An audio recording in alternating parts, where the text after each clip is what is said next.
Bismillahirrahmanirrahim. Assalamualaikum warahmatullahi wabarakatuh.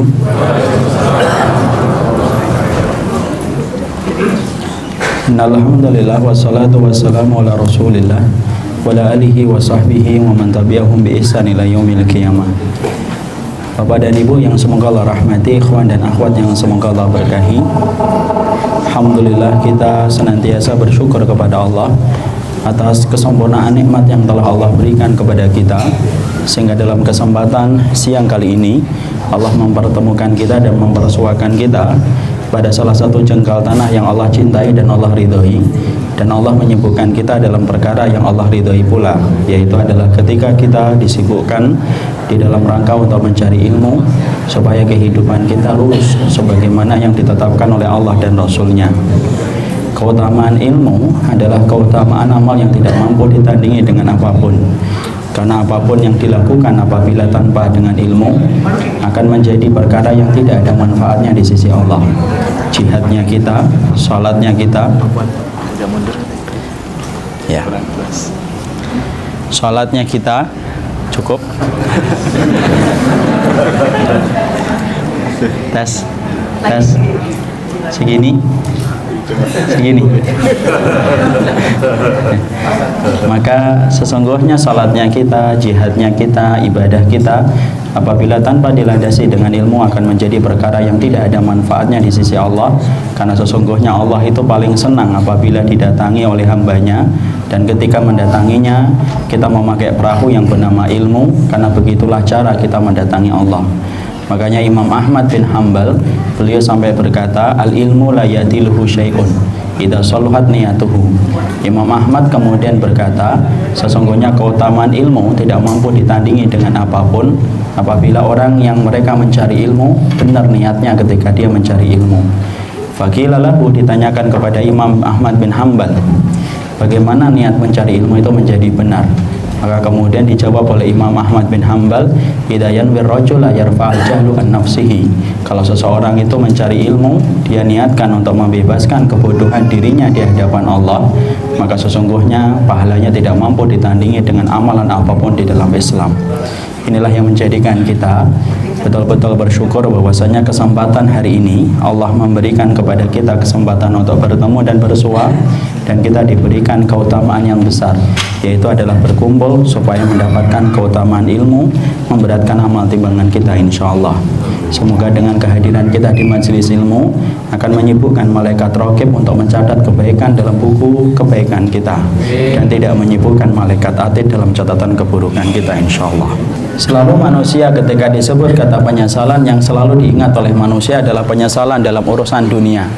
Kita ini sering menyesal dalam perkara-perkara yang sifatnya duniawi, menyesal ketika ujian kita tidak sesuai dengan target nilai yang kita harapkan, menyesal ketika bisnis yang kita targetkan tidak sesuai dengan apa yang kita rencanakan, dan menyesal ketika seseorang yang kita inginkan tidak menjadi bagian dalam kehidupan kita. Biasanya itu kita akan menyesal. Tapi tahukah kita bahwasanya penyesalan yang paling besar bukanlah penyesalan dalam kehidupan di dunia? Karena apabila kita menyesal ketika tidak mendapatkan nilai sebagaimana yang kita harapkan, masih ada nilai ujian yang lain yang masih bisa kita maksimalkan. Kalau kita menyesal ketika kita gagal di dalam kita merintis bisnis, masih ada peluang bisnis yang lainnya yang bisa kita upayakan, karena sesungguhnya penyesalan dalam urusan dunia merupakan penyesalan yang sifatnya masih bisa untuk kita perbaiki. Tetapi ada penyesalan yang kedua, kata Imam Ibnu Qayyim. Penyesalan yang kedua adalah penyesalan yang tidak mampu ditebus kecuali dengan penderitaan yang panjang. Dan di antara penyesalan yang tidak mampu ditebus dan tidak mampu diganti, yaitu adalah ketika seseorang manusia menyesal dalam kehidupan akhiratnya ketika dia tidak memaksimalkan seluruh amal salih yang dia lakukan, maka sesungguhnya dia akan menyesal karena ternyata hidup terlalu singkat, dan ternyata singkatnya hidup tidak sesuai dengan apa yang dititahkan oleh Allah, sampai kemudian dia menjadi menyesal ketika dia dihadapkan pada urusan mizannya. Makanya Allah berfirman di dalam surat Al-Fajr, yaqulu ya laitani qaddamtu li hayati. Ya Allah, cobalah dulunya aku ini berbuat sesuatu dari amal saleh dalam kehidupanku.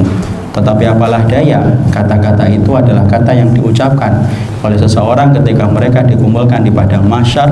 Mereka baru menyadari kehidupan mereka yang singkat ternyata harus ditebus dengan penderitaan yang panjang, yaitu penderitaan tiada tara ketika mereka merasakan semua akibatnya dalam urusan mahsyar ketika dikumpulkan di dalam neraka.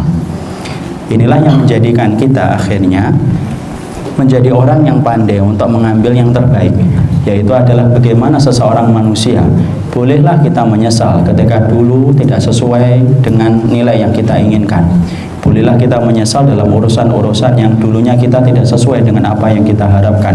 Tapi semoga kita tidak menyesal sebagaimana yang Allah sebutkan di dalam surat Al-Fajr, yaitu adalah penyesalan ketika seseorang dikumpulkan dalam keadaan mereka mencicipi api neraka disebabkan tidak memaksimalkan amalnya di dalam kehidupan.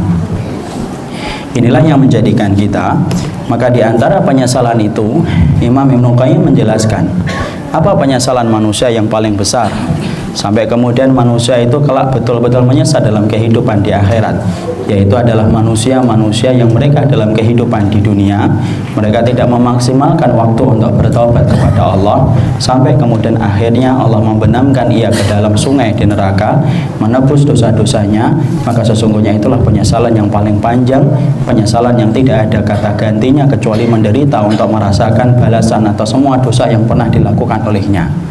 Makanya Imam Ibnu Qayyim mengatakan sungai itu ada 4. Barang siapa yang diberikan sungai oleh Allah 3 di dunia, dia beruntung, kata Imam Ibnu Qayyim. Tapi barang siapa mereka yang mencicipi sungai yang keempat, maka dia akan menjadi orang yang paling celaka dalam kehidupan di akhirat. Apa maksudnya sungai yang dikatakan oleh Imam Ibnu Qayyim? Beliau mengatakan sungai itu artinya adalah tempat kita membersihkan dosa. Barang siapa mereka yang memanfaatkan 3 sungai di dunia, dia menjadi orang yang paling beruntung. Apa itu 3 sungai di dunia? Yang pertama yaitu adalah sungai amal ibadah. Barang siapa mereka yang senantiasa memaksimalkan ibadah, fungsinya ibadah selain memperberat amal timbangan kita di hadapan Allah, amal ibadah itu menghapuskan dosa-dosa yang telah kita lakukan. Makanya Rasulullah SAW sampai beliau bersabda, wa atbi'is sayyi'atal hasanata tamhuha, ikutilah segala perbuatan yang buruk dengan perbuatan yang baik. Moga-moga perbuatan yang baik itu menghapuskan perbuatan-perbuatan yang buruk. Sungai yang kedua yaitu adalah sungai ujian, di mana kemudian dengan ujian yang Allah berikan kepada kita ketika di dunia, Allah itu ingin menghapuskan dosa-dosa kita. Tidak ada kedudukan yang paling besar kecuali orang-orang yang mereka diberikan oleh Allah sungai ujian. Bahkan dalam hadis riwayat Ibnu Majah, Rasulullah SAW sampai kemudian beliau mengatakan,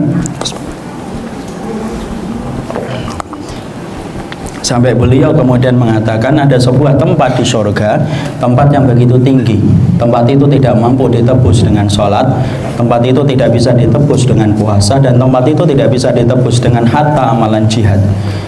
Apa itu tempat tersebut? Tempat yang begitu tinggi yang Allah berikan kepada orang yang senantiasa diuji dalam kehidupan di dunia, lalu dia menggugurkan dosanya dengan ujian itu, maka ditinggikan derajatnya di surga karena keikhlasannya ketika diuji oleh Allah Subhanahu wa Ta'ala.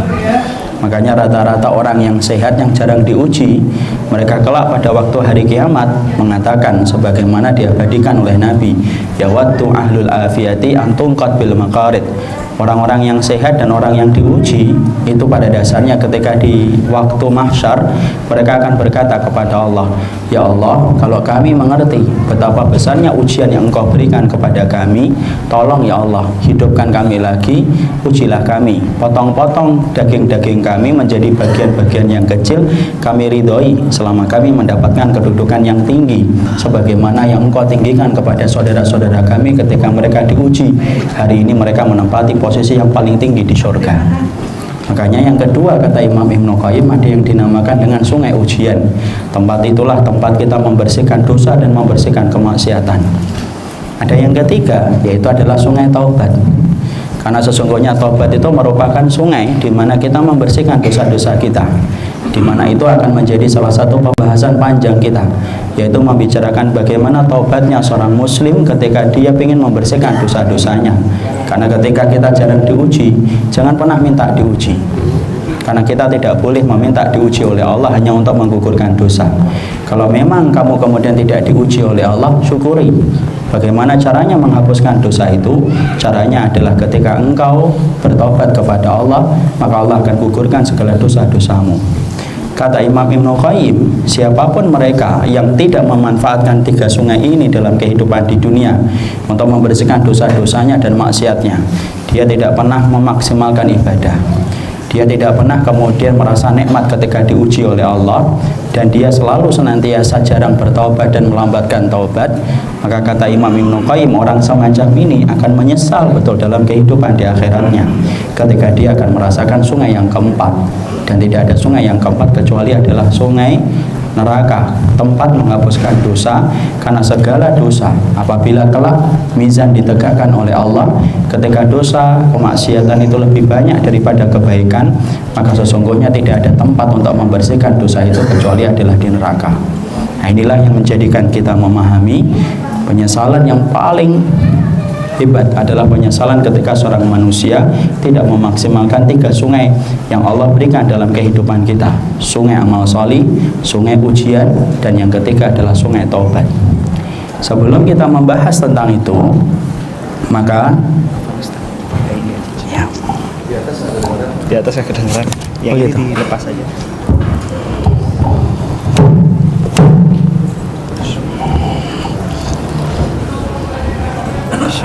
Sudah? Bismillah. Tes. Maka kita akan membahas, sebelum kita membahas tentang bagaimana dahsyatnya keutamaan taubat bagi hamba yang beriman, saya ingin menyampaikan terlebih dahulu tentang hakikat maut dalam kehidupan kita. Karena di antara tulisan flyer yang kita sebarkan adalah taubat tidak menunggu ajalmu. Dan kita pengen tahu bagaimana hakikat ajal dan hakikat umur dalam kehidupan kita, supaya kita memahami, supaya kita ngerti betapa dekatnya kita dengan kematian. Karena tidak ada batasan yang tipis antara hidup dan mati, kecuali batasan itu adalah batasan kematian. Rasulullah menerangkan di dalam hadis riwayat Muslim bahwasanya inna likulli bani Adam tis'atun wa tis'una almanaya. Satu fakta yang kita harus pahami ketika kita menjadi anak Adam adalah ketika Rasulullah menyampaikan kepada kita dalam hadis riwayat Muslim, sesungguhnya anak Adam itu dilewati, sesungguhnya anak Adam itu diikuti oleh bayang-bayang kematian. Kalaulah ini adalah manusia, dia punya bayang-bayang. Rasulullah mengatakan setiap anak Adam maka mereka diikuti oleh 99 sebab kematian, semua seluruh manusia. Rasulullah kemudian mengatakan orang itu berbeda-beda pada sebab yang keberapa dia itu meninggal dunia. Fa'in akhta'athu tis'atun wa tis'una almanaya waqa'ahu fil haram hatta al-mauta. Kalaupun ada orang yang mampu selamat dari 99 ancaman kematian yang Allah berikan semenjak dia lahir, dia tidak akan pernah mampu untuk melawan sebab yang ke-100. Sebab yang ke-100 itulah yang menjadikan seseorang itu kemudian tua dan renta. Tua dan renta itulah yang menyebabkan dia itu meninggal dunia. Mari kita bedah sebentar hadis ini, Pak. Ternyata manusia itu meninggal antara sebab 1 sampai sebab ke-99. Ada orang yang baru lahir meninggal, maka sebab yang pertama dia sudah meninggal dunia. Mungkin rasa dingin sampai kemudian melilit kepada tubuhnya ketika baru lahir, meninggal dunia. Sebagaimana bayi-bayi di Suriah, banyak yang meninggal ketika baru dilahirkan. Berarti di situ kita mendapati sebab yang ke-1 dia meninggal dunia. Ada yang kemudian orang itu tumbuh sampai umur 5 tahun, 6 tahun, 7 tahun. Dia kemudian baru meninggal dunia ketika tenggelam. Maka kemudian dia mungkin pada sebab yang ke-10 atau sebab yang ke-15. Kita tidak ngerti, tapi yang jelas antara 1 sampai kemudian 99. Sampai kemudian ada yang umur 50 tahun dia kena serangan jantung.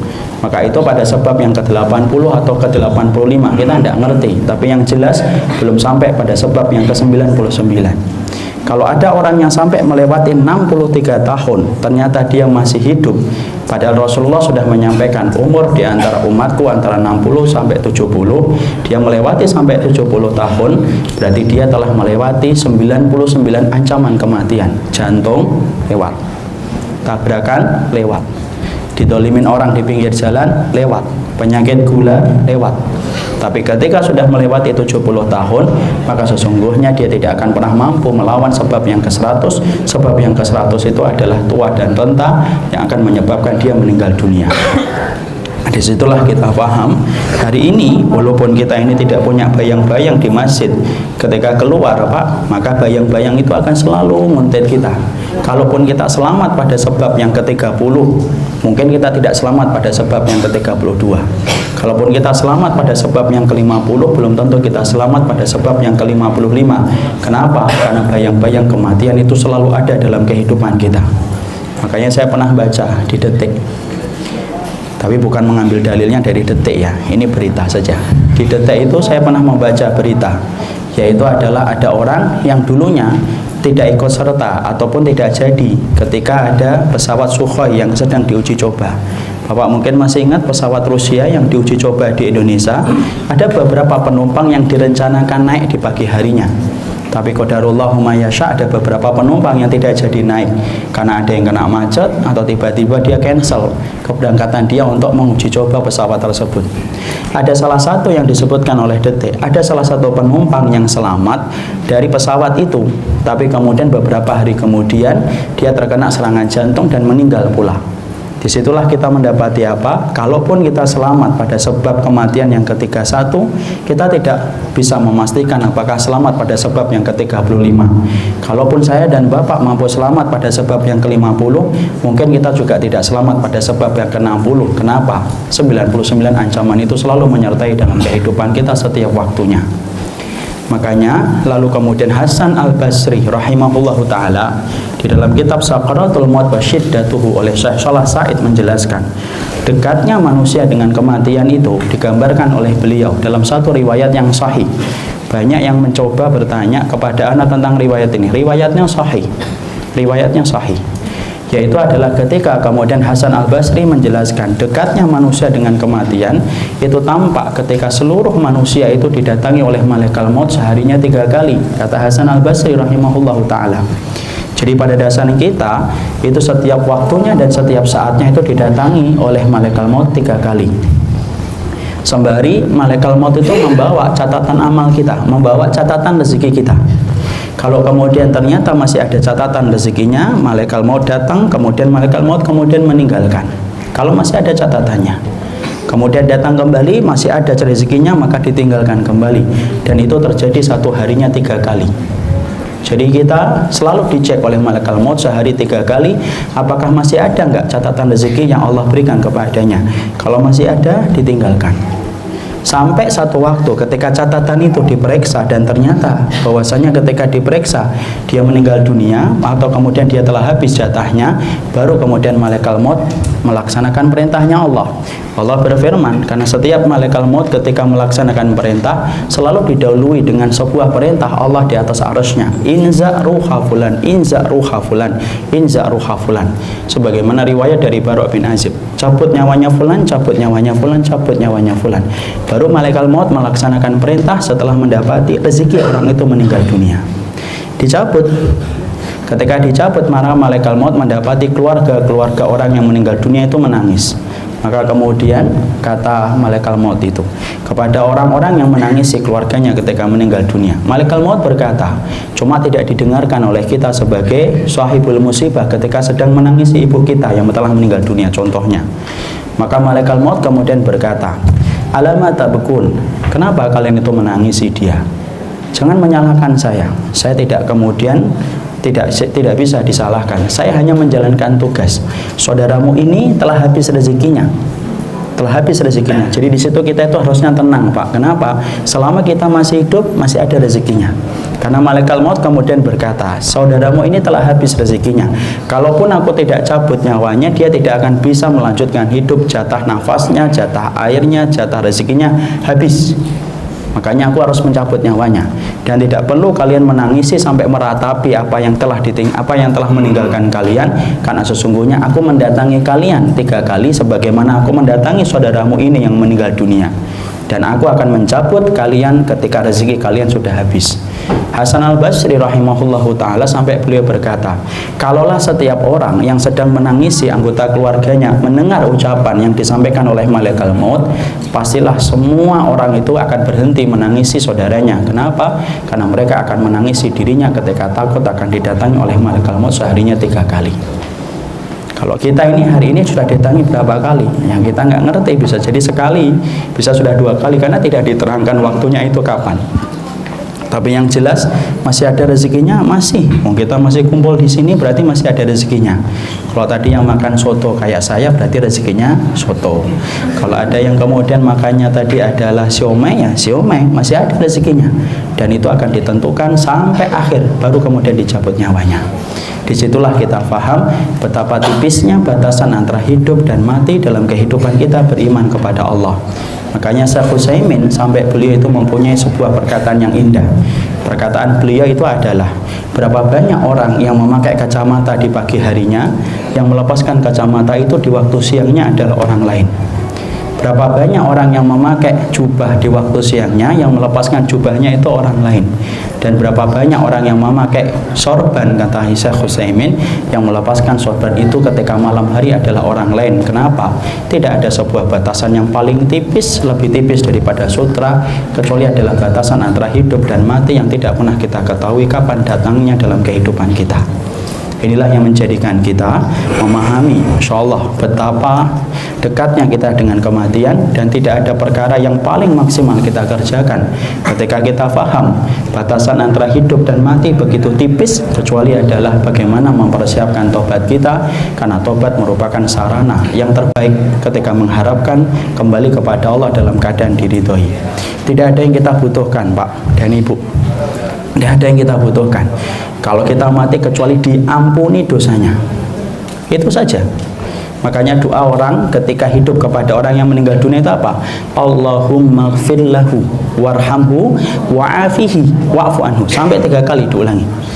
Padahal maknanya itu hampir-hampir senada. Allahumma ighfir lahu, ampuni, wa'afihi, maafkan, wa'fu anhu, maka perkenankanlah dari dosa-dosanya. Baru yang kedua itu warhamhu, rahmati. Tapi 3 kata yang kita doakan setiap kita mendapati orang yang meninggal dunia itu konotasinya cuma 1, yaitu adalah diampuni dosa. Makanya Syekh bin Baz rahimahullahu ta'ala sampai berkata, ada 3 perkara yang kamu harus minta setiap kamu bersujud, karena itulah waktu yang paling dekat kepada Allah. 1, mintalah kepada Allah husnul khatimah. 2, mintalah kepada Allah istiqamah. 3, mintalah kepada Allah diampuni dosanya, karena diampuni dosa merupakan perkara hajat yang paling gede ketika kita akan kembali kepada Rabb kita. Perhatikan saja Umar bin Khattab. Umar bin Khattab ketika beliau diberitahu dalam hadis riwayat Muslim, disampaikan kisah ini, bahwasanya ada seseorang yang doanya antara dia dengan langit, tidak ada hijabnya. Siapa orang itu? Uwais al-Qarni. Seseorang yang berkhidmah kepada ibunya sampai dia rela tidak bertemu dengan Nabi. Rasul menyampaikan, kalau kamu ketemu dengan dia, wahai Umar bin Khattab, mintalah doa, karena antara dia dengan Allah itu tidak ada hijab. Perhatikan, ternyata Umar bin Khattab baru bertemu dengan Uwais al-Qarni kapan? Yaitu ketika beliau menjadi khalifah. Dan ketika beliau menjadi khalifah, ketika bertemu dengan Uwais al-Qarni dengan tanda-tanda yang disampaikan oleh Nabi, datang dari Yaman. Kemudian dia tidak ketemu dengan Rasulullah. Dia pernah penyakit kulit, kemudian sisa dari penyakit kulitnya sebesar uang dirham yang ada di belakang punggungnya. Lalu kemudian dia merawat ibunya sampai meninggal dunia. Semua tanda itu ada. Tapi ternyata lihat Umar bin Khattab ketika bertemu dengan Uwais al-Qarni, minta apa? Apakah minta macam-macam? Enggak. Yang diminta oleh Umar bin Khattab hanyalah berkata kepada Uwais al-Qarni, ud'uwallaha li ayastaghfiruni. Wahai Uwais al-Qarni, karena doamu itu tidak ada hijab antara engkau dengan Allah, tolong doakan saya, semoga Allah mengampuni dosa-dosa saya. Makanya pernyataan atau permintaan itu dijawab oleh Uwais al-Qarni, ana bimisli ataulaka bimislika ya Umar. Wahai Umar, apakah orang semacam saya layak mendoakan orang yang setinggi engkau imannya? Karena engkau adalah orang yang harusnya mendoakan saya. Tapi kemudian Umar bin Khattab menceritakan apa yang dia dengar dari Rasulullah tentang Uwais al-Qarni ketika doanya tidak ada hijab. Tetapi yang sangat menarik, ketika Umar bin Khattab tidak minta macam-macam. Yang diminta oleh Umar bin Khattab adalah satu, yaitu adalah minta supaya diampuni dosanya oleh Allah. Inilah yang menjadikan akhirnya kita faham, tidak ada perkara yang paling kita butuhkan ketika kita telah banyak melakukan dosa dan kemaksiatan, kecuali adalah satu. Jadilah orang yang pandai bertobat kepada Allah, karena sesungguhnya tidak ada orang yang balik kepada Allah dia beruntung, kecuali adalah orang itu adalah orang yang pandai menghapuskan dosa dan kemaksiatan dalam lembaran hidupnya sebelum dia menutup mata. Itu adalah orang yang beruntung, yang nanti kita akan sampaikan. Oleh karenanya, disinilah kita memahami manusia itu tidak pernah lepas dari 3 kekurangan. Kenapa kemudian kita harus paham tentang kondisi kita, supaya kita ngerti kenapa sih kita ini selalu berbuat dosa, Ustadz. Padahal kita sudah datang ke kajian, padahal kita sudah menetapkan surga ketika kita akan hijrah, padahal kita sudah menetapkan ridhonya Allah menjadi tujuan terbesar. Kenapa kita kok masih suka berbuat dosa? Walaupun kemudian kita tahu bahwasanya kita ingin diampuni.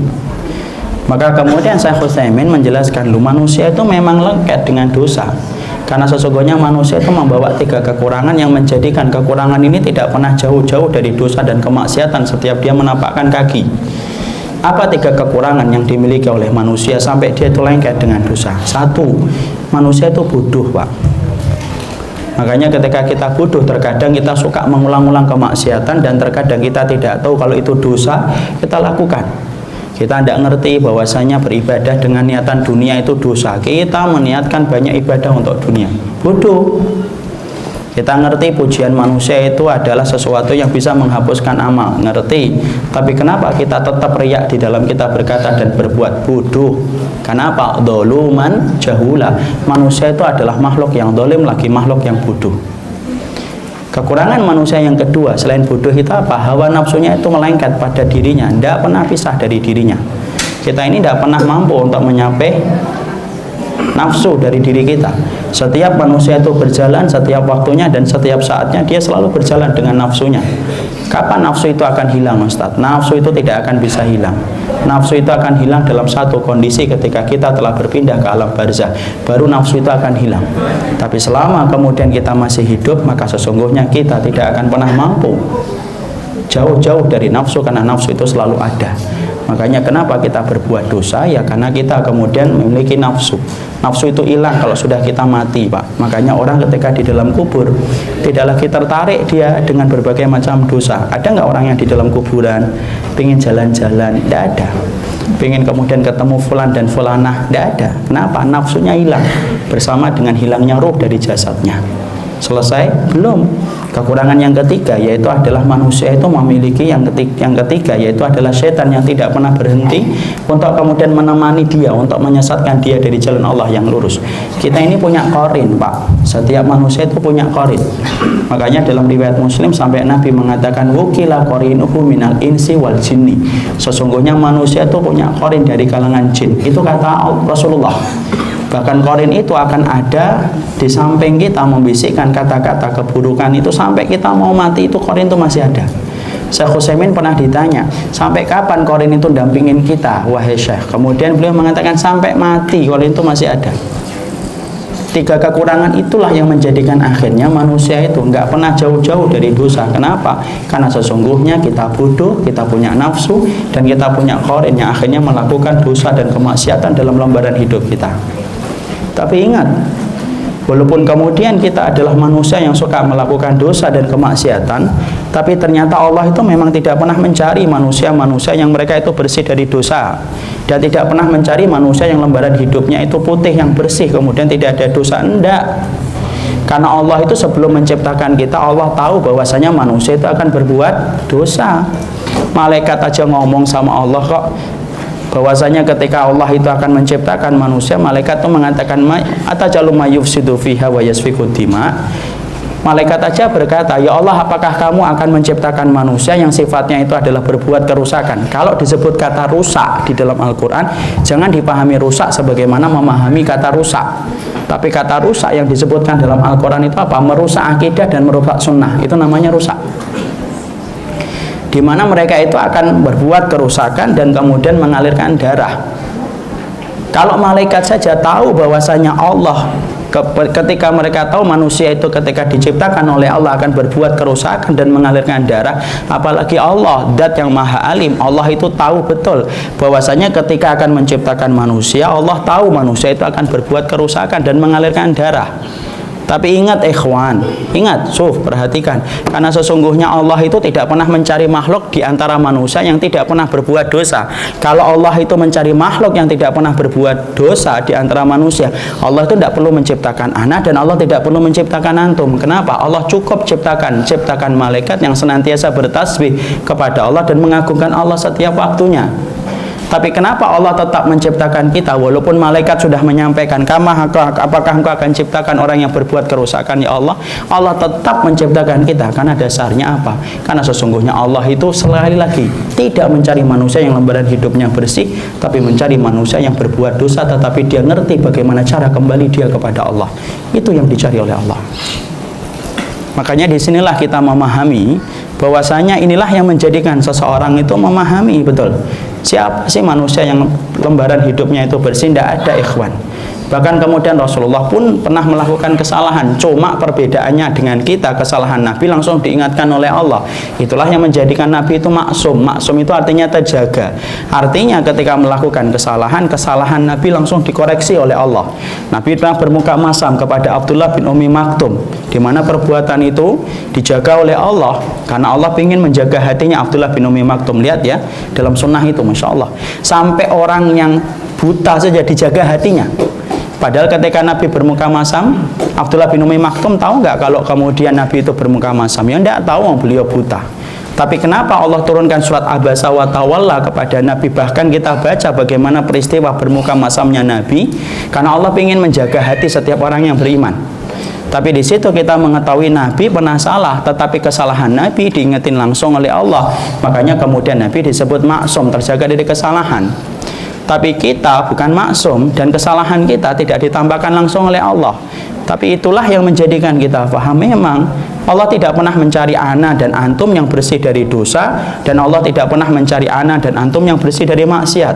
Tapi Allah itu mencari ana dan antum yang kemudian di pagi harinya kita berbuat dosa, siang harinya kita berbuat maksiat, tapi di waktu malamnya kita tahu bagaimana cara kembali kepada Allah dengan bertobat. Itulah yang dicari oleh Allah. Makanya Allah itu senang betul ketika kemudian mensifati dirinya dengan kata-kata Ghafur. Dan Allah kalau sudah memberikan sifat kepada zatnya, maka segala sifat yang Allah nisbatkan kepada zatnya itu sempurna dalam segala sesuatunya. Dan ketika Allah itu betul-betul Ghafur, Masya Allah, disitulah kita mendapati Allah itu betul-betul mengampuni, karena Allah itu mencintai pengampunan.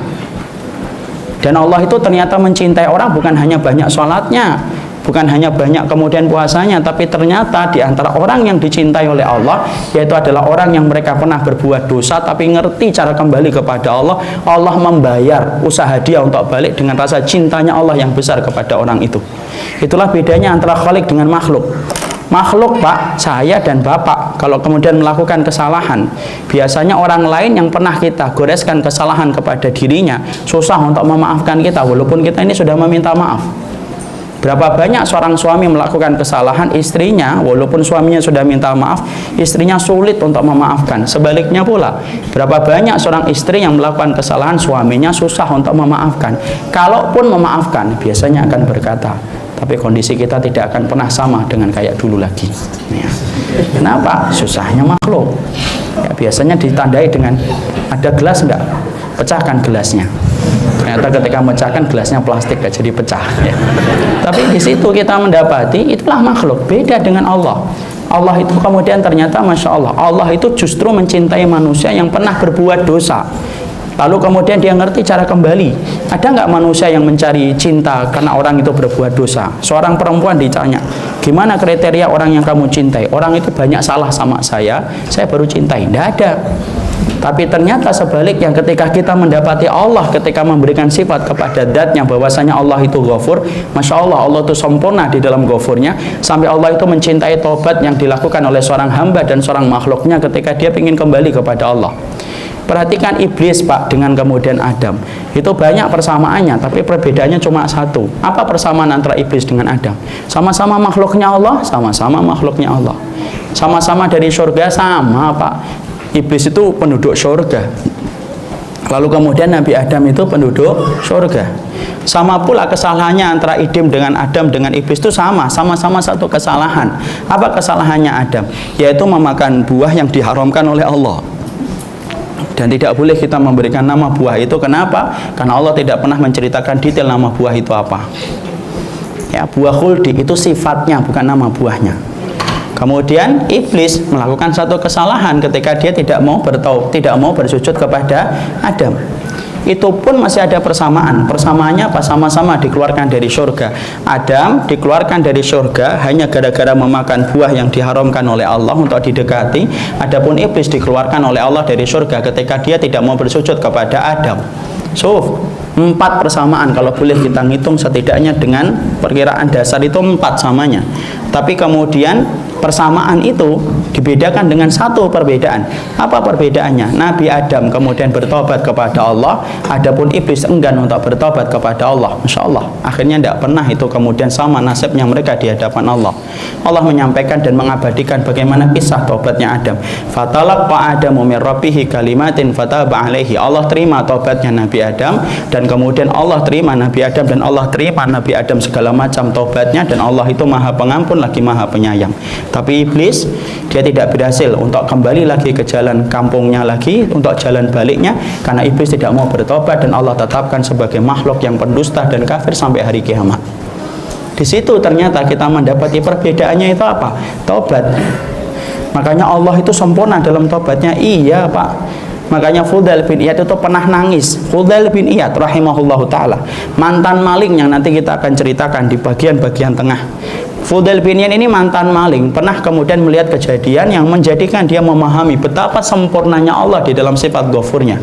Yaitu adalah ketika Fudail bin Iyad akan melaksanakan sholat asar. Lalu kemudian melihat ada pertengkaran di dalam satu rumah yang akan dilewati oleh beliau ketika biasa melewati ke masjid melaksanakan sholat.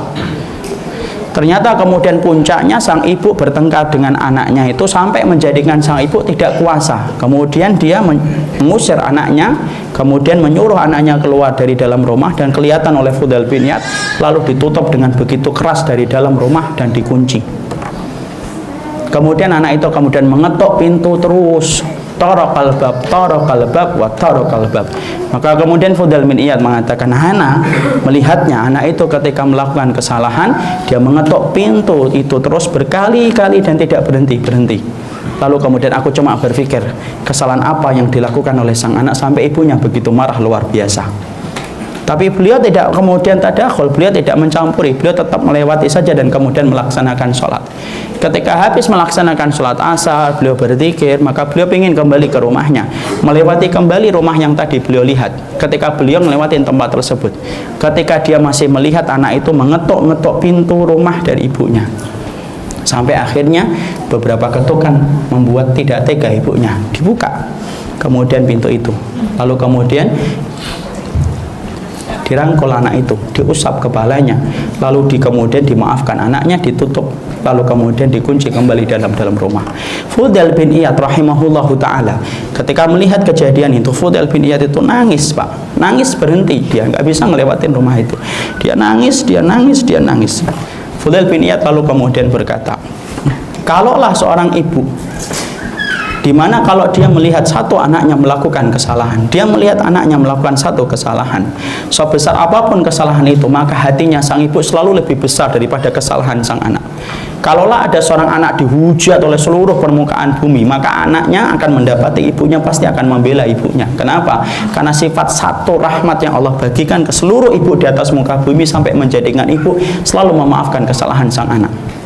Kemudian Fudail bin Iyad berkata, kalaulah manusia, ibu saja yang terbatas rahmatnya, terbatas sayangnya, ternyata kemudian ketika mendapati ada satu anaknya yang kemudian melakukan kesalahan, dia bisa memaafkan sebesar kesalahan apapun yang dilakukan oleh anaknya itu, bagaimana Allah yang sempurna di dalam rahmatnya dan Allah yang sempurna di dalam ghafurnya. Nangis sejadi-jadinya Fudail bin Iyad sampai tidak bisa balik ke rumahnya kecuali dia menangis di tempat itu. Itulah sifat ghafurnya Allah. Makanya tidak main-main orang yang kemudian mereka bertaubat. Karena sesungguhnya apa Pak? Bisa jadi ada orang yang dimasukkan surga gara-gara dosa, sebagaimana sebaliknya ada orang yang dimasukkan ke neraka gara-gara amal solih, kata Sa'id bin Musayyib rahimahullah ta'ala. Sampai Sa'id bin Musayyib ketika mengatakan itu, maka kemudian orang-orang itu pada ngomong kepada Sa'id bin Musayyib, Sa'id, kok bisa kamu mengatakan semacam itu? Mana bisa orang itu masuk surga gara-gara dosa, dan mana bisa kemudian orang itu bisa masuk neraka gara-gara amal solih. Sa'id bin Musayyib, seorang tabi'in yang mana tidak pernah melihat punggung orang lain ketika sholat selama 40 tahun, karena tidak pernah terlewatkan dari shaf yang pertama ketika sholat. Maka Sa'id bin Musayyib kemudian mengatakan, ajal, bisa kok. Ada orang yang kemudian mereka itu masuk surga gara-gara dosa, tapi ada juga orang yang masuk neraka itu ya gara-gara amal salih. 5. Bagaimana itu bisa terjadi wahai Sa'id? Lalu kemudian Sa'id berkata, loh iya, berapa banyak orang yang kemudian mereka dimasukkan ke neraka gara-gara ibadah yang dia kerjakan.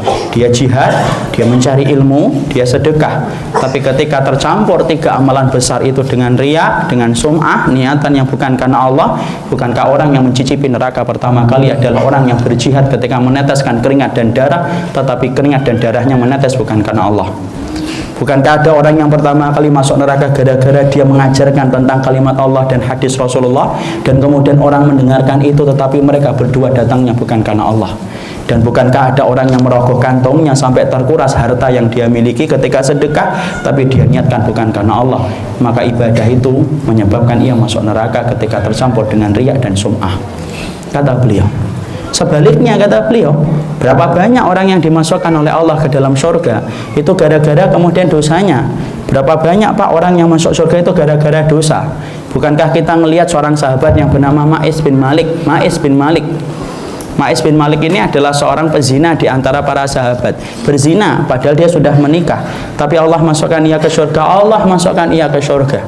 Ketika kemudian dia meminta kepada Rasulullah untuk disempurnakan hukuman kepadanya, lalu kemudian dia dirajam, lalu meninggal dunia ketika dirajam. Sampai kemudian para sahabat aja gempar dengan kejadian setelah Ma'is bin Malik itu kemudian dirajam. Sampai sebagian para sahabat mengatakan su'ul khatimah, sebagian para sahabat mengatakan la husnul khatimah. Kenapa sebagian para sahabat mengatakan su'ul khatimah? Karena dia habis berzina, kemudian dirajam, belum mengganti dengan kebaikan-kebaikan untuk menutupi dosanya ketika dia berzina. Muhsan loh, muhsan itu apa? Sudah nikah kok sampai berzina. Itu termasuk dosa besar sekali. Tidak ada aliran kenikmatan yang paling dibenci oleh Allah kecuali aliran kenikmatan yang didapatkan manusia ketika dia mendapatkan itu dari aliran zina. Dosa besar. Sebagian ulama, sebagian para sahabat itu mengatakan apa? Hendak dia husnul khatimah. Kenapa? Takutnya dia kepada adab Allah di akhirat, menjadikan dia minta kepada Nabi supaya disegerakan rajamnya di dunia daripada dia dirajam di akhirat. Bertengkar Pak, fala bisa dalika ila yaumaini aw salasata ayam. Bertengkar itu 2-3 hari, kata Abu Hurairah. Nabi mendiamkan. Kenapa kok Nabi mendiamkan Ustaz? Pertengkaran itu sampai 2 atau 3 hari. Nabi senang ya para sahabat bertengkar? Enggak, Nabi itu mendiamkan karena Nabi belum turun wahyu, dan Nabi adalah orang yang paling anti berbicara dan berkata kecuali dengan bimbingan wahyu. Belum turun wahyu mengabarkan bagaimana nasibnya Ma'is bin Malik. Baru pada hari yang kedua atau hari yang ketiga, Abu Hurairah agak lupa dengan harinya, barulah kemudian Nabi mengatakan istaghfiru li akhikum Ma'is. Mintalah ampunan untuk saudaramu Ma'is, sesungguhnya taubatnya Ma'is telah diterima oleh Allah, dia mendapatkan surga. Dan kalaulah penduduk Madinah diberikan izin untuk memberikan syafaat kepada Ma'is, maka seluruh penduduk Madinah akan mendapatkan syafaatnya dari Ma'is bin Malik. Pezina Pak, tetapi memasuki surga. Makanya tidak main-main kan kita dapatkan dalam kisah yang sangat terkenal yang sudah kita dengarkan di waktu kecil, yaitu adalah ketika ada seorang pembunuh 100 nyawa. 100 nyawa loh, bukan hanya satu nyawa aja yang dibunuh bisa menyebabkan seseorang itu begitu lama di dalam neraka. Ingat, pembunuhan itu tidak kekal di neraka, tapi Allah mengatakan dalam surat An-Nisa khalidan fiha, kekal di dalamnya. Kenapa? Saking lamanya orang dosa ketika membunuh, saking lamanya itu seakan-akan diserupakan dengan orang yang abadi di dalam neraka. Saking lamanya orang itu ketika menebus dosanya ketika dia membunuh seseorang. Tidak main-main dosa membunuh orang yang beriman itu. Maka lihat, ini 100 nyawa, bukan hanya 100 nyawa. Tapi ketika dia kemudian akhirnya ingin bertaubat, maka kemudian akhirnya dia ingin bertaubat kepada Allah Subhanahu wa taala, maka dia diberikan arahan oleh salah satu ahlul ilmi, kamu tinggalkan kampung Durjana, kamu menuju sana ke kampung orang-orang yang solih. Ketika kemudian akhirnya dia menetapi jalan itu, dia tinggalkan kampung durjana, baru berjalan, di tengah perjalanan meninggal dunia. Satu peristiwa yang tidak pernah terjadi sebelum dan sesudahnya. Apa itu? Fanazalat malaikatur rahmah wa malaikatul adzab. Dalam riwayat Muslim diturunkan, sesungguhnya ada satu peristiwa yang tidak pernah terjadi sebelum dan sesudahnya. Apa itu? Dua malaikat turun bareng-bareng, padahal dua malaikat ini sifatnya tidak pernah turun bareng-bareng. Apa itu?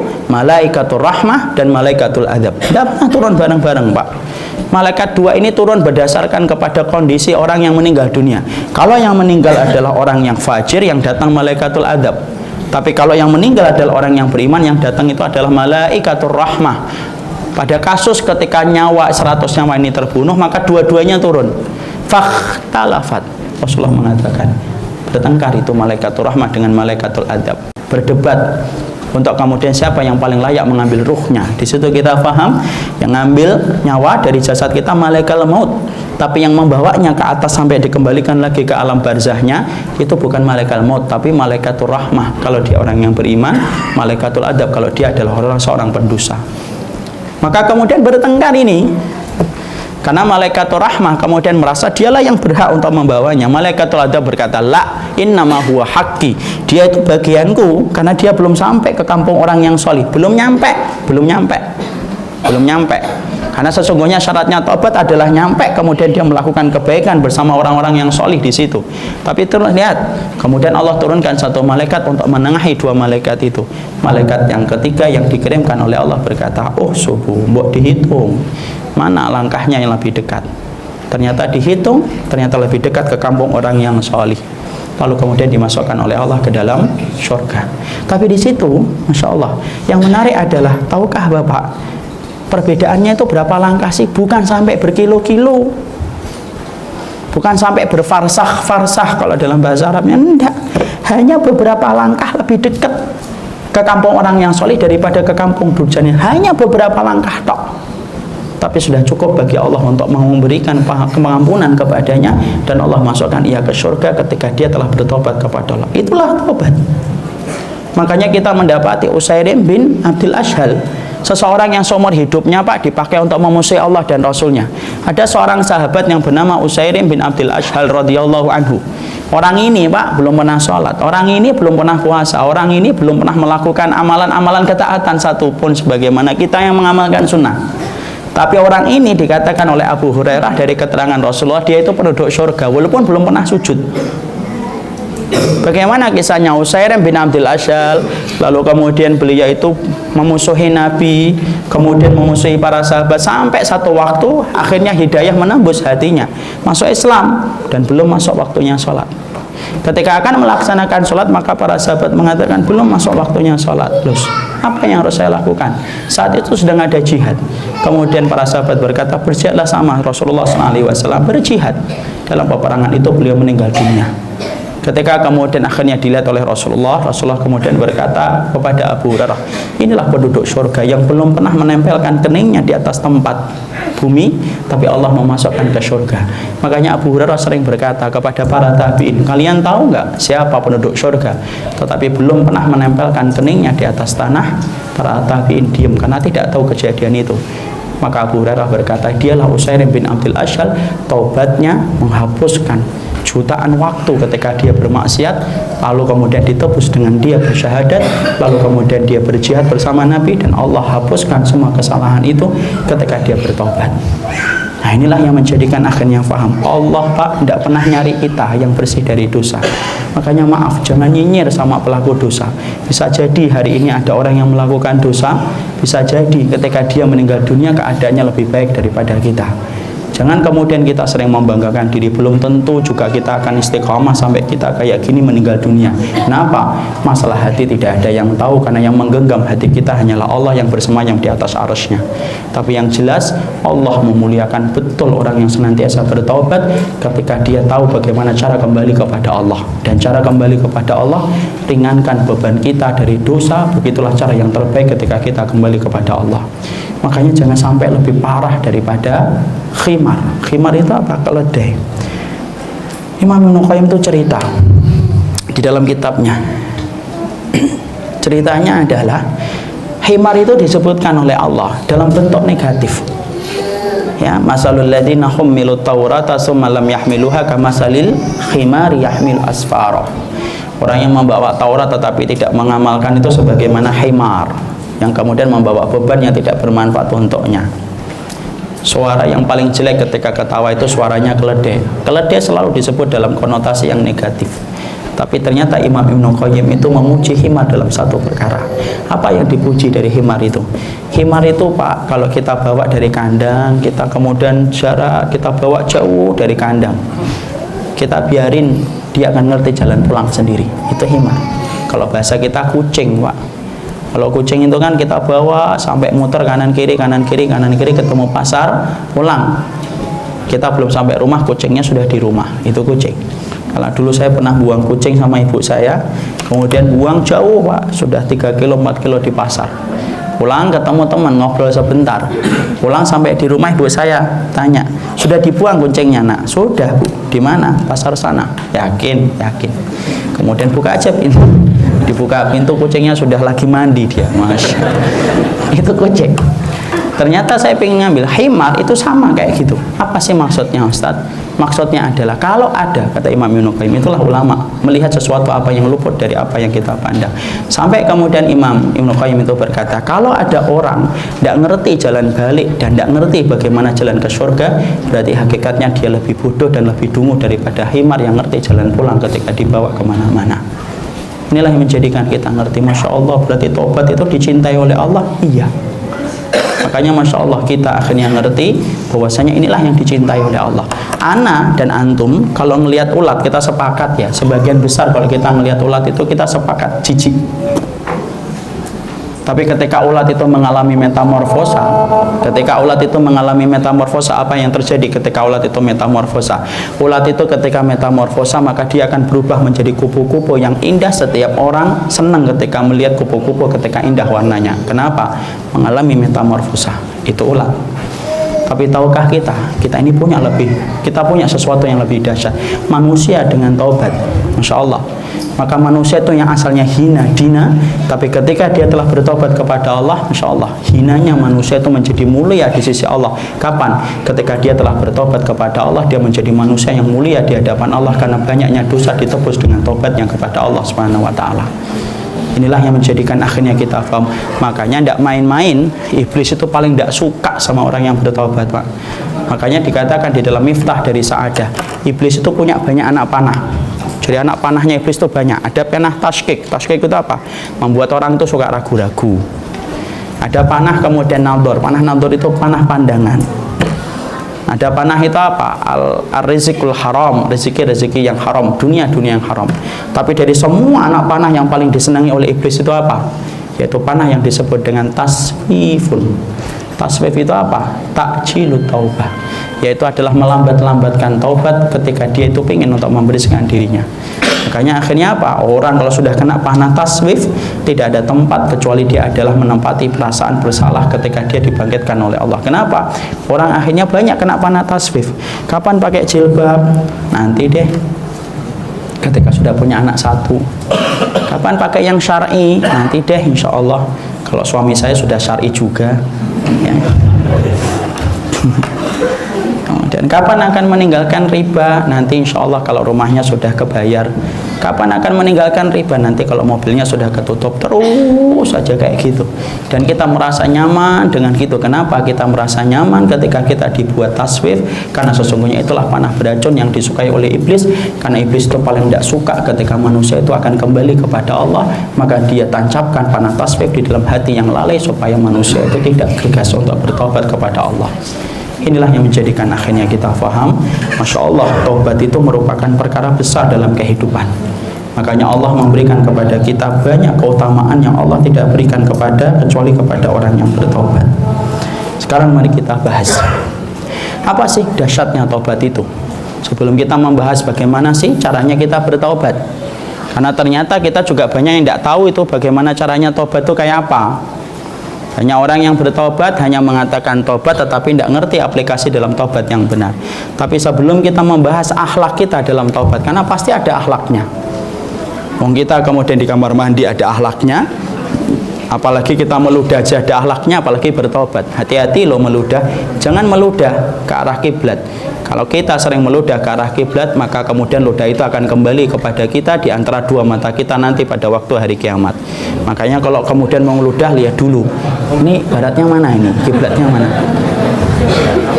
Saya itu ketika baca hadis itu, Pak, Bapak tahu nggak yang dirasakan? Saya ketika baca hadis itu makdek saya. Kenapa? Ya Allah, Islam itu ya sampai urusan meludah aja diatur.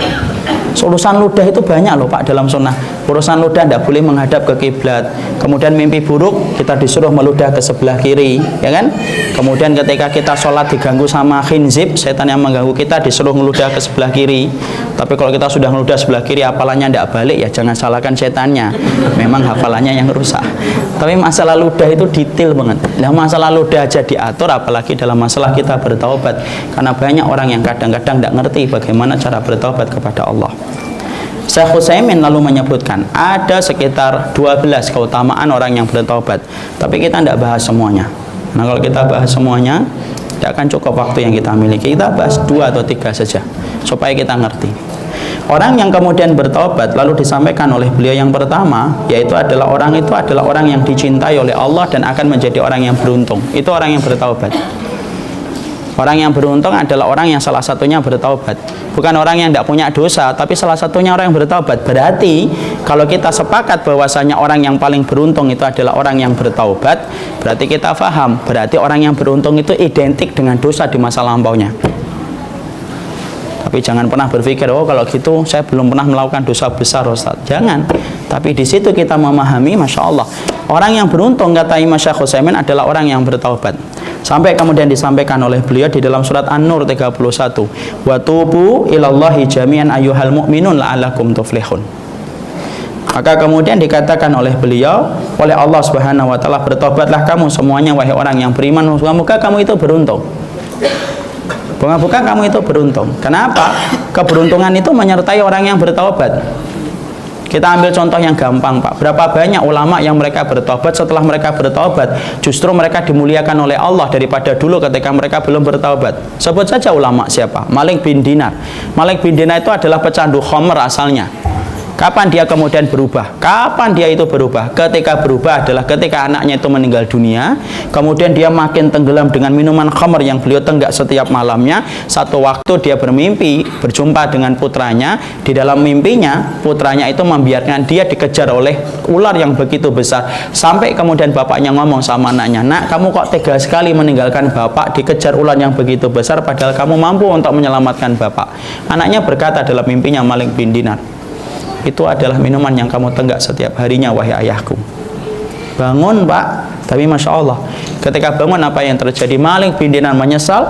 Dia tinggalkan semua minum khamr, dia ganti hari-hari yang kelam, sampai kemudian akhirnya dia belajari kitabullah dan sunnah. Dia mendekat kepada para ulama-ulama dan kibar-kibar para ulama, dan akhirnya apa? Jadi ulama besar. Hari ini kalau kita membuka kitab para salaf, selalu tidak pernah luput ada nama Malik bin Dinar ketika menafsirkan hadis ataupun menafsirkan ayat. Dari apa asalnya? Pecandu khamr. Tapi ketika bertobat, Allah genggam taubatnya dan Allah ganti dia dengan sesuatu yang lebih baik ketika dia menjadi ulama. Kita perhatikan lagi, Fudail bin Iyad. Asalnya apa? Masya Allah, Fudail bin Iyad itu asalnya adalah maling, Pak. Gembongnya maling. Sampai-sampai kemudian wilayah yang dikuasai oleh Fudail bin Iyad, hampir semua orang itu khawatir untuk kemudian melewati tempat itu. Sampai kemudian ada kelompok musafir yang memberanikan diri untuk melewati tempat tersebut. Lalu kemudian mereka di tengah malam, kemudian mereka istirahat. Fudail bin Iyad bersama kelompoknya sudah mendekat kepada itu. Fudail bin Iyad sudah mendekat. Ketika kemudian mendekat, salah satu di antara kelompok musafir itu ada yang bangun dan melaksanakan sholat serta membaca Quran. Alhamdulillah banget. Kalau mungkin mendekati kelompok kita, musafirnya kita, tidak jadi tobat itu Fudail bin Iyad. Ada salah satu yang kemudian bangun, Pak. Kemudian dia sholat, kemudian dia membaca Quran, kemudian membaca Quran. Alam ya'ni lil ladzina amanu an takhsha qulubuhum li dzikrillah wa ma nazala minal haqq.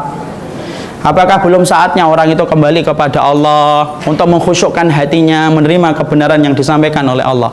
Maling, Pak, pada zaman tabi'in ngerti artinya apa itu. Kalau maling sekarang itu apa yang dibaca? Fudhal bin Iyad maling pada zaman itu, tapi ngerti langsung, kemudian dia menjawab al-an jatuh pedangnya, al-an jatuh pedangnya, kemudian dia balik, kemudian dia akhirnya bertobat dan belajar dan akhirnya menjadi ulama besar. Fudhal bin Iyad salah satu ulama yang sering dinukil pendapatnya oleh Imam Ibnu Rajab Al-Hambali rahimahullahu taala. Disitulah kita mendapati apa? Orang yang bertobat itu beruntung. Makanya di antara keberuntungan yang nanti kita pelajari, orang yang semakin banyak bertaubat, maka sesungguhnya Allah akan mengganti catatan hitam yang pernah dia miliki ketika melakukan dosa. Allah ganti dengan catatan putih, dan itu akan menjadi pemberat dalam amal timbangan kita berdasarkan tobat yang nasuha yang dia kerjakan. Jadi kalau kita ingat dulu kita pernah melakukan dosa, kita bertobat, Allah ganti sebesar dosa itu menjadi sebesar pahala. Persis Allah nggak kurangi itu ketika orang itu bertobat. Makanya Allah ketika betul-betul mensifati dirinya Ghafur, kita tidak pernah mendapati zat yang maha Ghafur kecuali adalah Allah. Persis sebagaimana yang tadi dikatakan oleh Fudhal bin Iyad. Kalau seorang ibu saja hatinya lebih besar daripada kesalahan yang dilakukan oleh anaknya, apalagi Allah yang memiliki ibu seluruh permukaan bumi ini. Allah adalah zat yang sempurna di dalam sifat pengampunan kepada hambanya yang tulus kembali kepada-Nya. Kita ini pernah melakukan kesalahan enggak? Iyalah, banyak sunnah yang dulunya kita enggak ngerti, Pak. Dulu kita ngaji, dulu kita belajar di SD, SMP, enggak ngerti, niatnya harus karena Allah, kita niatnya nyari ilmu, tapi kita niatnya untuk mencari ijazah, untuk mencari nilai. Paham kita sekarang, ya Allah, saya 6 tahun SD, 3 tahun SMP, 3 tahun SMA, kuliah 4 tahun hanya untuk nyari nilai supaya saya gampang kerja. Coba kalau kita tidak ngerti ilmunya, maka kita mungkin tidak akan butuh dengan tobat. Tapi kalau kita ngerti ilmunya, Masya Allah, kita bertobat 16 tahun, Pak. Kalau kita tidak bertobat, maka bisa jadi kita nanti di akhirat tanya, loh, amalan saya ketika dulu sekolah 16 tahun mana? Loh, dulu kan kamu itu kan sekolahnya untuk nyari nilai supaya dapat pekerjaan. Kan kamu sudah kami berikan kepadamu pekerjaan. Tapi kalau orang bertaubat, Allah kembalikan itu persis, dan Allah berikan itu menjadi pengganti atas dosa yang pernah dilakukan. Ada orang yang kemudian berbuat syirik. Apa ada dosa yang lebih besar daripada syirik? Tidak ada. Tapi Umar bin Khattab ketika kemudian bertaubat, Allah ganti secara lebih besar. Bahkan seorang Umar bin Khattab radhiyallahu anhu sampai diberitakan oleh Nabi 2 kali bahwasanya dia penduduk surga. Padahal sebelumnya adalah seseorang yang sangat dekat dengan neraka. Kenapa? Tobat, Mak. Makanya kita sampaikan berkali-kali, jangan nyinyir sama pelaku dosa. Bisa jadi hari ini kita nyinyir sama orang yang sedang melakukan dosa, kita menghujatnya, maka kita menghujatnya itu justru lebih besar mungkin dari dosa yang dia kerjakan. Kenapa? Bisa jadi besok dia akan merespon kebenaran, kemudian dia istiqomah sampai meninggal dunia, dan kita belum tentu istiqomah sampai kita meninggal dunia. Kita kan kemarin ngelihat ya kisah nyata, seseorang gembong yang kemudian membawa hal-hal yang haram. Tapi Masya Allah, saya tidak ngerti ya, tapi kemudian yang jelas dia akhirnya bersyahadat di dalam Islam. Lalu kemudian mengganti hari-hari yang kelam. Lalu kemudian apa, mendekatkan dirinya, tampak kemudian bagaimana wajahnya itu tenang, Pak. Walaupun kita tidak bisa menghukumi ya, apakah betul-betul sudah diterima oleh Allah atau tidak. Manusia lemah dalam urusan gaib dan tidak boleh memvonis dalam urusan gaib. Tapi kita melihat secara zahirnya setelah dia masuk Islam, bersyahadat dalam penjara sebelum eksekusi dilakukan. Lihat, tenang dia. Padahal hari-harinya dilewati dengan apa? Menjual barang-barang yang haram, sampai mengendalikan peredaran barang yang haram itu di dalam penjara. Tapi lihat ketika dia sudah tersentuh dengan iman mengucapkan syahadat. Makanya betul apa yang disampaikan oleh Allah, la'allakum tuflihun. Moga-moga kamu ketika kamu bertobat itu adalah kamu beruntung. Makanya Masya Allah, Allah berikan apa? Allah berikan husnul khatimah. Allah berikan kebaikan bagi orang yang senantiasa bertobat kepada Allah. Kenapa? Orang yang kembali kepada Allah ketika dia bertobat, maka Allah gantikan semua perkara-perkara buruk yang dia lakukan menjadi kebaikan di hadapan Allah Subhanahu wa Ta'ala. Itu yang pertama yang disampaikan oleh Syekh Utsaimin. Makanya betul-betul akhirnya apa? Syaitan tidak suka dia. Tidak suka. Kalau kita sadar, Pak, ini di sini ada malaikat raqib, di sini ada malaikat atid. Kita tidak ngerti nih lembaran hitam yang sudah dicatat oleh malaikat atid itu seberapa. Tapi kalau kita yang hanya kita ngerti, walaupun kita tidak ngerti ini berapa di sini, yang kita ngerti satu. Kalau kita bertobat, lalu kita taubatan nasuha betul kepada Allah, apapun yang pernah kita lakukan, catatan ini akan menjadi catatan kebaikan yang ditransfer oleh ke malaikat atid, dan menjadi kebaikan menjadi malaikat atid yang menjadi kebaikan yang menjadikan orang itu beruntung di sisi Allah Subhanahu wa Ta'ala. Makanya disitulah yang pertama yang disampaikan oleh Syekh Utsaimin. Syekh Utsaimin menjelaskan orang yang bertobat sempurna dia ketika dia menjadi orang yang beruntung. Yang kedua, apa yang kemudian Allah sampaikan dalam surat Al-Baqarah 199? Orang yang bertobat akan mendapatkan yang kedua. Allah akan mencintai orang yang bertobat ketika dia kembali kepada Allah. Makanya Allah kemudian menyampaikan innallaha yuhibbut tawwabina wa yuhibbul mutatahhirin. Allah itu mencintai orang yang bertobat dan Allah mencintai orang yang menyucikan diri. Nah, di situ Allah menyampaikan apa? Orang yang bertobat Allah cintai. Jadi itu kita paham, Allah itu mencintai kita bukan hanya karena banyaknya sholat. Allah itu mencintai kita bukan hanya karena banyaknya ruku. Allah itu mencintai kita bukan hanya karena banyaknya sedekah. Dan Allah itu mencintai kita bukan hanya kita sering melaksanakan umrah ataupun kita sering kita melaksanakan puasa. Tidak, kalah, bukan. Tapi salah satu di antara perkara yang kita pahami, Allah itu mencintai seseorang yang pernah berbuat dosa, pernah berbuat maksiat, dan dia kembali kepada Allah, maka Allah pun cintai. Karena apa? Disitulah Allah menyampaikan innallaha yuhibbut tawwabina wa yuhibbul mutatahhirin. Allah mencintai orang yang bertobat dan Allah mencintai orang yang menyucikan dirinya. Bisa jadi orang yang kemudian bertobat jauh lebih mulia daripada orang yang dari kecilnya tidak melakukan dosa tetapi dia jarang untuk memperhatikan niat ketika melakukan ibadah. Maka yang kedua yang disampaikan oleh Imam Ibnu Qayyim, oleh Syekh Utsaimin, yang kedua, orang itu akan dicintai oleh Allah Subhanahu wa taala. Maka setelah kita mengetahui tentang keutamaan tobat, nah, caranya bertobat gimana? Apa sih yang kita harus perhatikan ketika bertobat supaya ketika ajal itu datang kita telah menghadap kepada Allah? Karena sesungguhnya alangkah ironisnya ketika kita kemudian ingin bertobat kepada Allah tetapi kemudian kita tidak ngerti caranya bertobat kepada Allah, maka akan menjadikan lembaran hitam yang kita miliki tidak akan pernah jadi putih kalau kemudian kita tidak ngerti caranya bertobat dengan cara yang benar. Sebagaimana sholat, kalau kita tidak ngerti rukunnya menjadikan sholat kita tidak akan diterima. Sama pula seseorang kemudian ketika dia bertobat tetapi cara yang dia pakai ketika bertobat itu cara yang salah, maka tidak akan pernah tobatnya itu naik ke langit dan akan diterima oleh Allah. Inilah pentingnya mempelajari akhlak di dalam segala ibadah, itu menjadi sebuah kesempurnaan kita dalam sunnah. Karena segala sesuatu di dalam perintah sunnah selalu diiringi dengan akhlak dan adab yang harus kita perhatikan supaya amal itu menjadi amal yang diterima oleh Allah Subhanahu wa taala. Sholat kita kurang sujud, sholatnya tidak akan diterima walaupun kita menangis meneteskan air mata dalam 3 rakaat yang pertama. Tapi rakaat yang terakhir kita tidak mau sujud, batal itu sholatnya ketika kita kurang memperhatikan rukunnya. Sama, taubat itu merupakan pintu dan jembatan untuk kita kembali kepada Allah. Tapi kalau kita tidak ngerti caranya, maka sesungguhnya fatal akibatnya. Bisa jadi kita merasa bertaubat tetapi di hadapan Allah justru kita tidak bertobat sama sekali.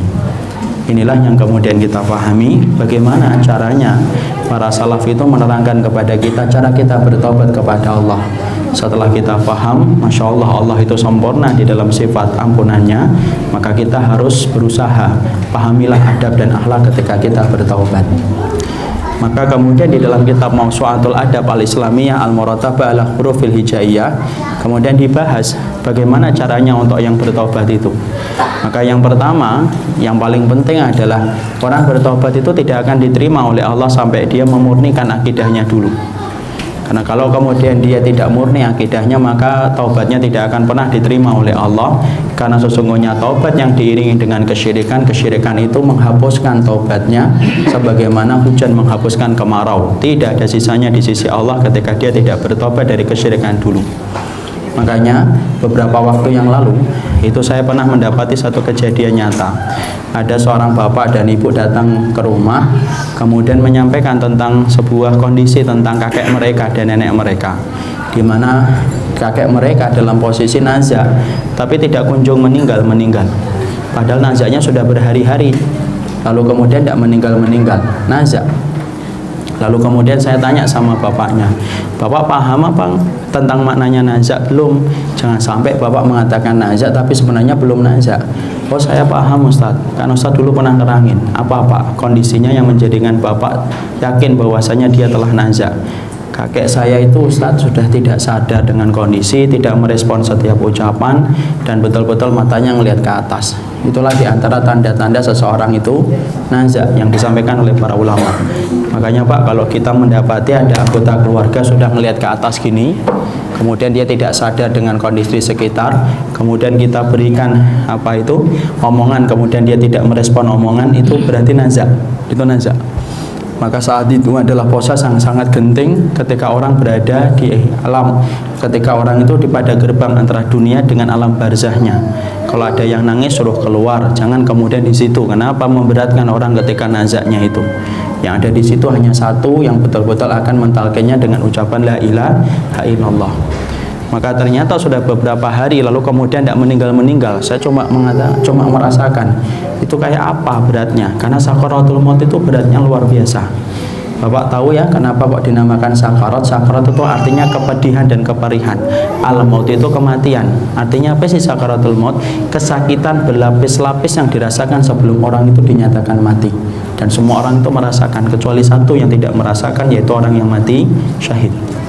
Rasulullah sakaratul maut atau tidak Ustaz? Iya, Rasulullah sakaratul maut, dan itu dirasakan oleh Nabi sampai beliau mengucapkan yang disebutkan dalam Ashabus Sunan kecuali Ibnu Majah.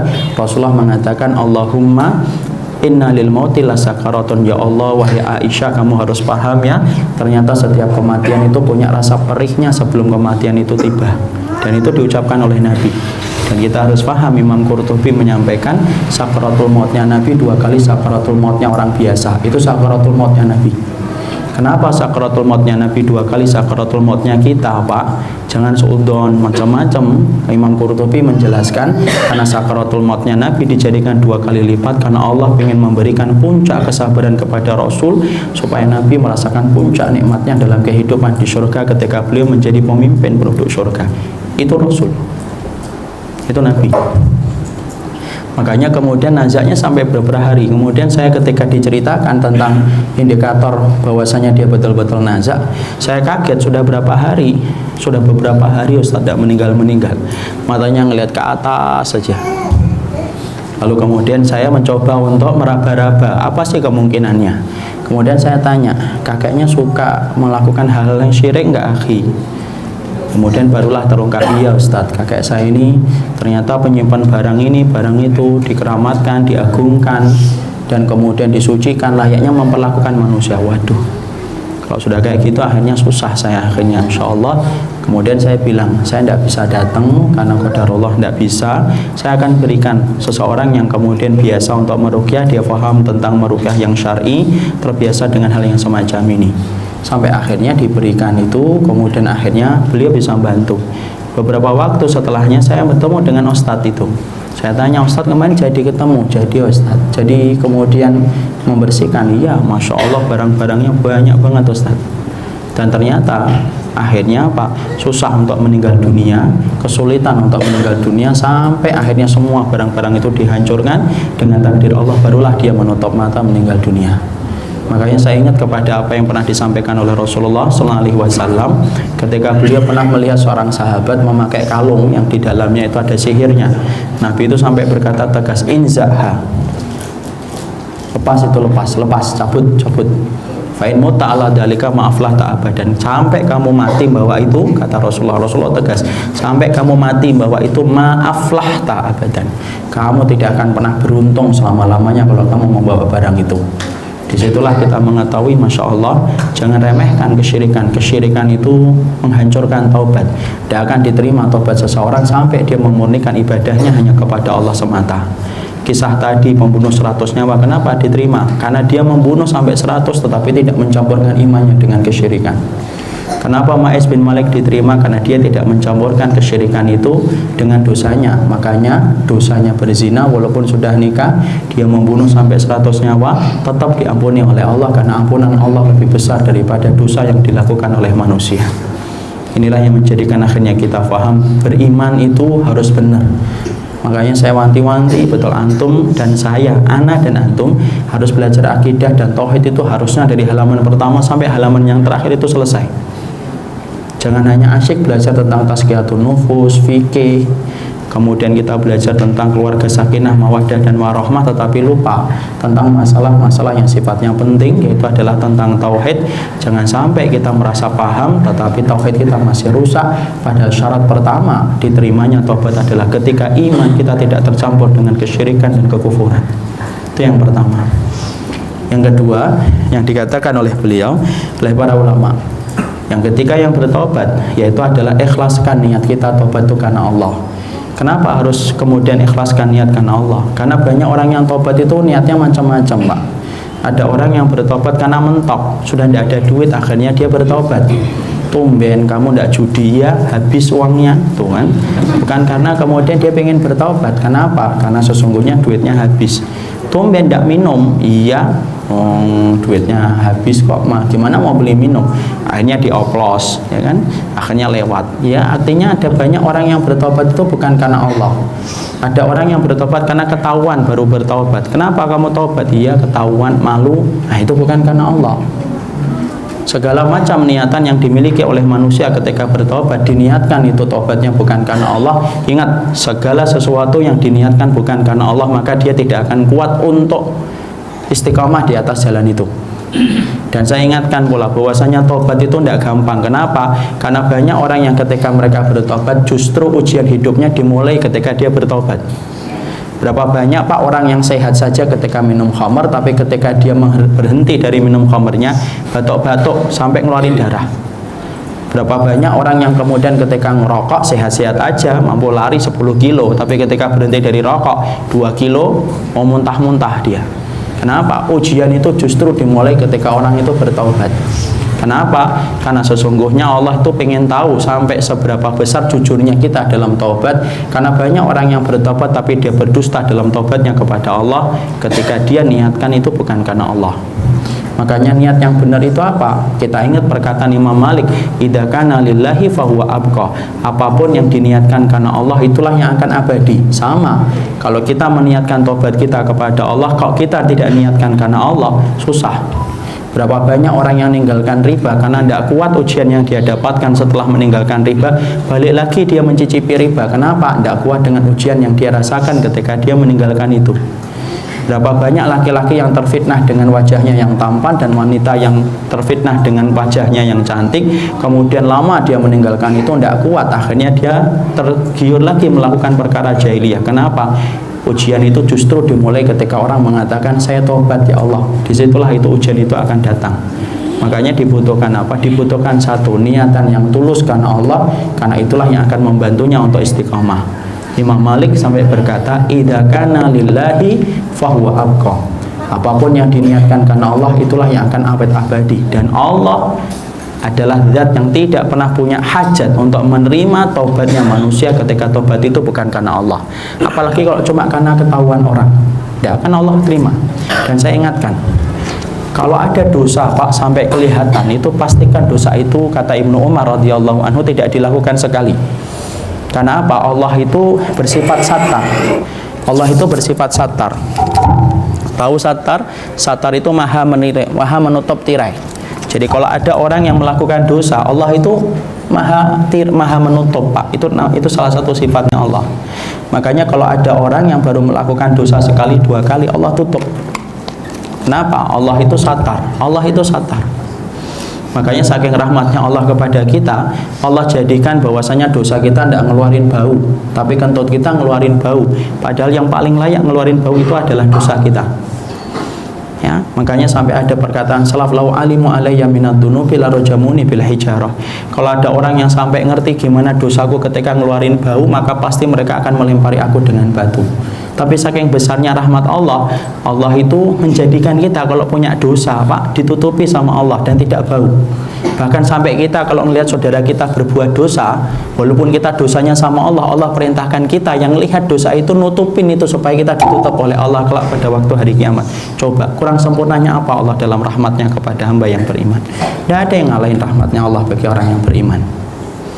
Dan Allah itu satar. Kalau ada orang yang melakukan satu dosa baru sekali, ditutup oleh Allah, ditutup oleh Allah sekali itu.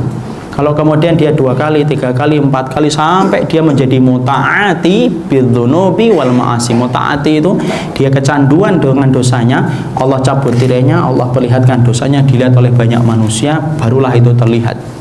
Makanya kalau ada orang yang melakukan dosa, kok kelihatan lagi mencuri, kok kelihatan lagi berzina, kok kelihatan dia sedang melakukan satu dosa, kelihatan banyak orang ketika melakukan itu, berarti dosa itu dilakukan berkali-kali dan dia candu dengan dosa itu, Allah cabut tirainya dan Allah perlihatkan dosa itu dilihat oleh banyak manusia. Nggak main-main. Iya.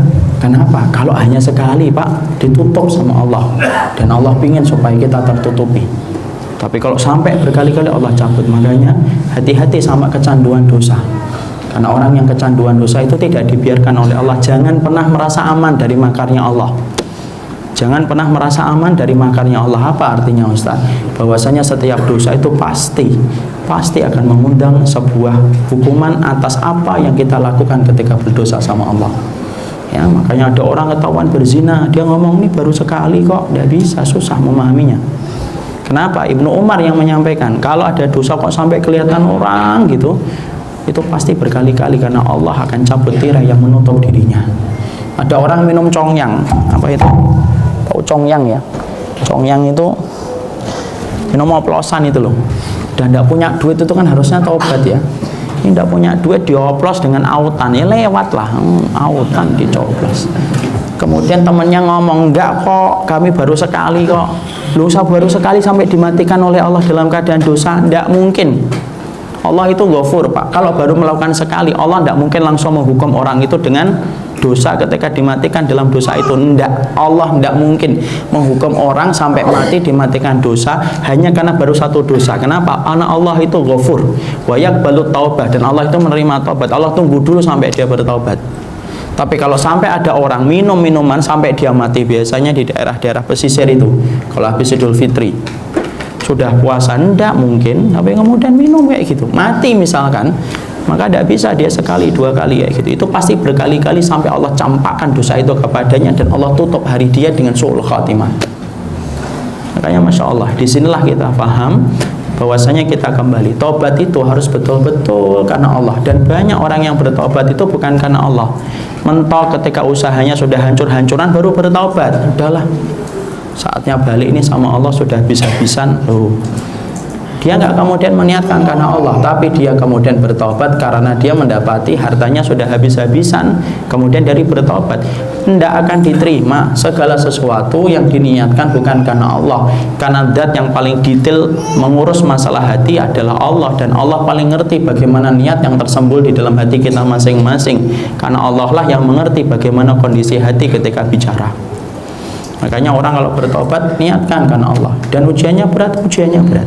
Saya ingatkan dulu sebelumnya, orang yang bertobat dari satu dosa belum tentu akan mendapatkan materi yang lebih banyak setelah dia bertobat. Ini kesalahan yang banyak dipahami oleh masyarakat. Ada sebuah hadis yang kurang tepat ketika dimaknai, yaitu adalah ketika Rasulullah bersabda, man taraka syai'an, barang siapa yang meninggalkan sesuatu lillahi, karena Allah, awwadahullahu khairum minha, maka Allah akan ganti dengan kebaikan yang lebih besar. Allah ganti dengan kebaikan yang lebih besar. Perhatikan di sini, Allah tidak menyebut kata malan, tapi Allah menyebut kata khairon. Apa bedanya malan dengan khairon? Ya beda banget, antara malan dengan khairon itu beda banget. Kalau disebutkan kata malan, malan itu artinya adalah harta, itu malan. Itu janji berarti. Misalnya barang siapa yang meninggalkan yang haram akan diganti dengan harta yang banyak. Itu kalau nabiku dan nabimu mengucapkan kata malan dalam hadis riwayat Tirmidzi itu. Tapi maaf loh, nabiku dan nabinya antum tidak mengucapkan kata malan, tapi nabi kita mengucapkan kata khairan, dan khairan itu tidak selalu harta. Makanya Nabi mengatakan apa? Barang siapa yang meninggalkan sesuatu karena Allah, Allah akan ganti dengan kebaikan yang lebih besar. Allah menyebutnya, Rasulullah menyebutkan dengan kata khairan, dan khairan itu lebih tinggi kedudukannya daripada harta. Karena ada orang yang terkadang meninggalkan yang haram, bisa jadi dia diganti dengan harta. Ada, tapi tidak semuanya orang semacam ini. Tapi ada orang yang kemudian dia meninggalkan harta yang haram, tidak diganti harta yang lebih banyak, tapi diberikan kebaikan yang banyak. Contohnya apa? Sabar, lebih dekat dengan Allah, menghargai harta yang dia dapatkan. Itu khairan. Karena tidak selalu melulu ganti dari Allah itu harta, tapi melulu gantinya Allah itu selalu baik, dan baik itu tidak selalu dengan harta.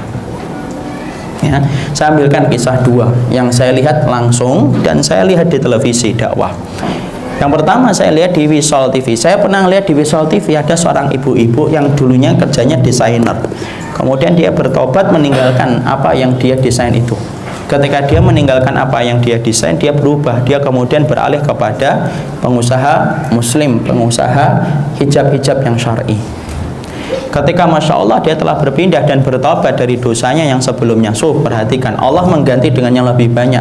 Ordernya itu banyak, tidak berhenti-berhenti. Dan itu akhirnya apa? Itu jauh lebih banyak daripada dulu ketika dia menggambar gambar-gambar pakaian seksi. Ada yang semacam itu? Ada. Yang semacam ini ada. Sebagaimana siapa? Abu Bakar Al-Miski meninggalkan perempuan, dia meluluri tubuhnya dengan kotoran ketika wanita itu ngajak dia berzina, ditolak. Tapi wanita itu sudah ngebet sama Abu Bakar. Tapi bukan Abu Bakar sahabat ya, Abu Bakar seorang tabi'ut tabi'in. Maka kemudian Abu Bakar masuk ke kamar mandi, melumuri seluruh tubuhnya dengan kotoran, Pak, supaya wanita itu jijik melihat dia. Diganti oleh Allah enggak? Diganti, Pak. Kotoran yang kemudian dia bersihkan ketika wanita itu muak melihat Abu Bakar dengan seluruh kotoran-kotoran tinja itu, diusir persis dengan apa yang diharapkan oleh Abu Bakar. Dia mandi, dia tidur, ketika bangun kemudian mengeluarkan bau yang wangi. Dan setiap dia ditanya, kok kamu baunya wangi banget toh? Dia selalu menjawab, aku tidak ngerti, aku tidak pernah pakai minyak wangi semahal ini. Tapi minyak wangi itu tidak pernah lepas dari dirinya sampai meninggal dunia, sampai dia punya lakop. Lakop itu gelar. Abu Bakar Al-Miski, Abu Bakar yang pernah meninggalkan wanita karena takut kepada Allah, diganti. Lumuran tinja yang dia lumuri ke seluruh tubuhnya diganti dengan minyak wangi yang keluar dari tubuhnya tanpa dia lumuri tubuhnya dengan minyak wangi itu. Ada yang kayak gitu? Ada yang kayak gitu, sebagaimana tadi pengusaha yang kita lihat atau saya lihat di Wisol TV. Tapi apakah semuanya kayak gitu? Enggak. Ada yang kedua, ada orang yang kadang-kadang bertobat lama, tapi ternyata tidak kunjung mendapatkan harta yang lebih banyak. Ini kisahnya tahu. Ada salah satu jamaah Pak di Pamulang. Dulu saya di Kalbe Maulang sebelum pindah ke Bekasi. Maka kemudian beliau tanya tentang pekerjaan dia. Saya bilang, antum pekerjaannya syubhat akhi. Kemudian beliau menyatakan, terus gimana Ustadz? Sebelum antum keluar, kalau memang antum pengen keluar, tolong tanyakan dululah kepada Ustadz yang lebih kompeten daripada saya dalam masalah fikih muamalah. Beliau tanya ke beberapa Ustadz, akhirnya ternyata jawabannya semuanya sama, Pak. Akhirnya dia keluar. Beberapa tahun kemudian saya ketemu lagi, dan ketika ketemu lagi saya tanya, gimana akhi kabarnya antum? Ustadz nanya apanya? Kalau Ustadz tanya tentang gaji saya dan uang saya, ya jauh banget dengan dulu Ustadz. Setiap harinya bawa 3 juta bisa kok Pak, itu di luar gaji pokok. Di luar gaji pokok itu dia bisa pulang ke rumah bawa 3 juta, itu di luar gaji pokoknya. Kalau sekarang Ustadz jauh banget daripada gaji saya ketika dulu masih di situ. Tapi Masya Allah, tapi saya merasakan banyak kebaikan. Betul apa yang dikatakan Rasul ya Ustadz ya, ternyata Allah itu tidak selalu mengganti dengan harta, tetapi Allah itu mengganti dengan kebaikan. Saya tanya, kebaikan apa yang antum rasakan? Saya jadi lebih sabar, menghargai waktu, menghargai uang Ustadz. Saya hanya menghargai uang, rezeki saya hargai. 5.000 itu saya hargai betul.